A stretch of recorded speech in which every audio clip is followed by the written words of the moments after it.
One of my favorite things to do in interacting with children with autism is teaching them how to functionally play with toys.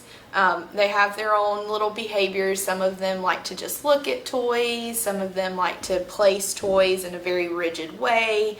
A lot of our kids don't engage in a lot of peer social interactions when playing with toys.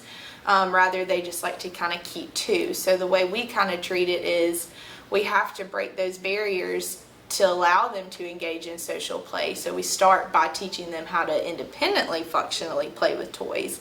Instead of just looking at a car and the pretty paint it has on it, how about we roll the car and make a racetrack or whatever it may be. And we train our therapists on how to play with kids in that way, and then we also get to train our parents, which is part of how we generalize the way we're teaching our kids and removing those barriers to the home setting, especially when it comes to playing with them, which I think is really important. A lot of our families come to us and they're like, we don't even know how to interact with them.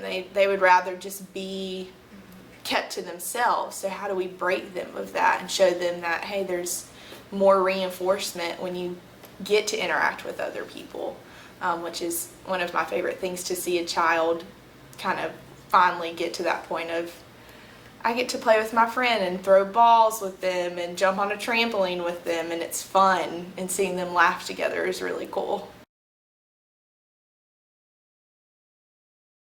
You mentioned talking about parent training and how to teach the families to play with their child and how to incorporate that in the home setting too, and that is something that I really enjoy, is working with the families on play skills, on how to effectively deliver instructions that a lot of families that don't have kids on the spectrum don't even think about, but when you have a child on the spectrum, it's a little bit more difficult for them to follow simple directions, and getting the time to work with the families once a week is really great, and it's so much fun just to kind of get in and kind of see what their home life looks like, because we don't get that aspect here in the clinical setting, and to be able to build that relationship with the family and show them that what we're doing here can also be done at home is a great part of being here.